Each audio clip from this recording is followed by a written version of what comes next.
মা এর রান্নার চ্যানেলে আপনাদেরকে সবাইকে স্বাগতম। আজ আমি আপনাদের জন্য নিয়ে এসেছি করলা বা উচ্ছে দিয়ে তৈরি তেতো ডালের রেসিপি। গরমের সময় আমরা সবাই তেতো দিয়ে বিভিন্ন রকমের খাবার খেতে ভালোবাসি। আমি আজকে আপনাদের জন্য যেভাবে বানিয়ে দেখাবো সেভাবে বানালে করলার তেতো ভাবটাও থাকবে না, আর ছোটরাও ঝটপট করলার ডাল খেতে চাইবে।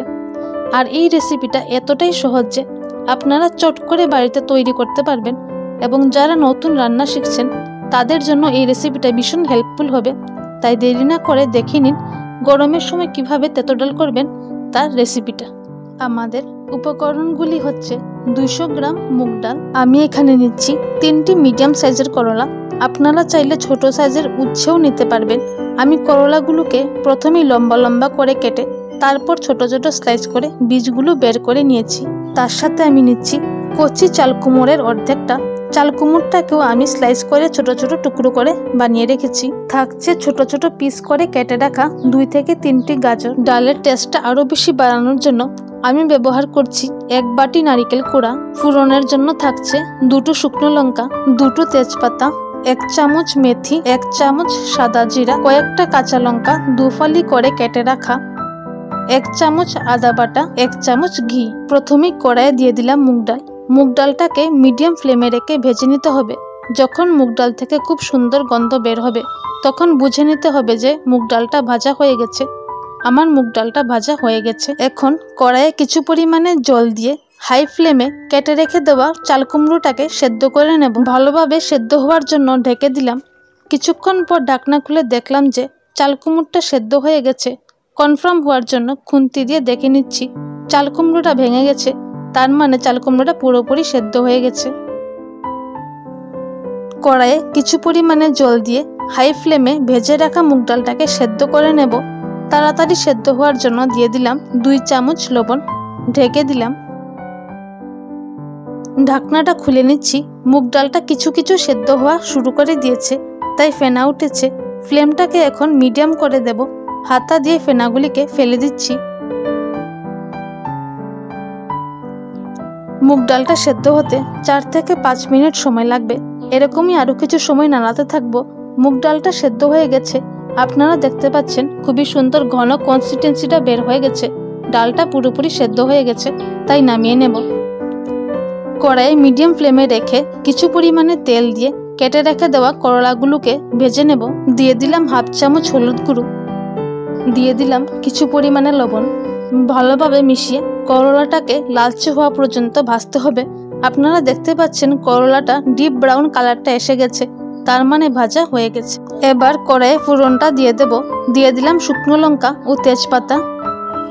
শুকনো লঙ্কাটা ডিপ ব্রাউন কালার হয়ে গেলে তার মধ্যে দিয়ে দেব মেথি। ভালোভাবে নাড়িয়ে মিশিয়ে দেব।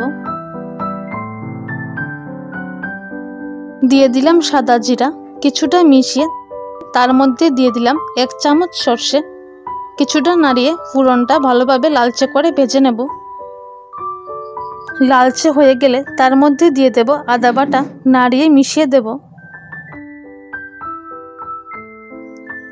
দিয়ে দিলাম নারকেল কোড়া।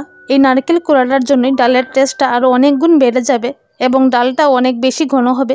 সবগুলো উপকরণ ভালোভাবে মিশিয়ে দেব। দিয়ে দিলাম কেটে রেখে দেওয়া গাজর কুচি। গাজরটাকেও ফোড়নের সাথে মিশিয়ে দেব।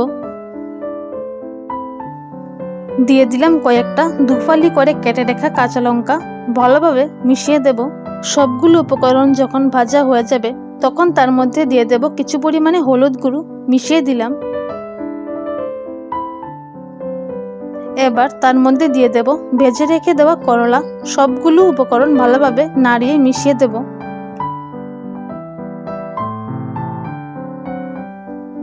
সবগুলো উপকরণ যখন ভাজা হয়ে লালচে হয়ে যাবে তখন তার মধ্যে দিয়ে দেব সেদ্ধ করে রাখা মুগ ডাল। মিডিয়াম ফ্লেমে রেখে ডালটাকে ভালোভাবে নাড়িয়ে মিশিয়ে দিচ্ছি। তাতে করে সবগুলো উপকরণ ডালের সাথে পুরোপুরি মিশে যাবে। 4 থেকে 5 মিনিট ডালটা ফুটানো পর্যন্ত নাড়াতে হবে।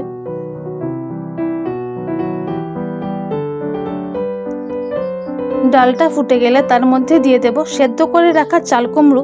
ভালোভাবে মিশিয়ে দিলাম। আপনারা দেখতে পাচ্ছেন ডালটার কি অসম্ভব দুর্দান্ত কালারটা বের হয়েছে।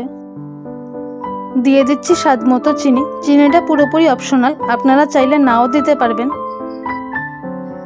ডালটা পুরোপুরি তৈরি হয়ে গেছে, তাই নামানোর আগে দিয়ে দিচ্ছি 1 চামচ ঘি, তাতে খুব সুন্দর গন্ধ বের হবে। করলা ও মুগ ডাল দিয়ে তৈরি তেতো ডাল সার্ভ করার জন্য পুরোপুরি তৈরি। আপনারা অবশ্যই বাড়িতে বানাবেন এবং বানিয়ে আমাকে কমেন্টে জানাবেন যে কেমন হলো। ভিডিওটি ভালো লাগলে লাইক, কমেন্ট, শেয়ার এবং সাবস্ক্রাইব করে দেবেন। আর পাশে থাকা বেল আইকনটাকে ক্লিক করে দেবেন, তাতে করে আমাদের বানানো রেসিপি সবার আগে আপনার কাছে চলে যাবে। এমনই আরও অনেক রেসিপি নিয়ে আসবো আপনাদের সামনে। ভালো খান, সুস্থ থাকুন, ধন্যবাদ।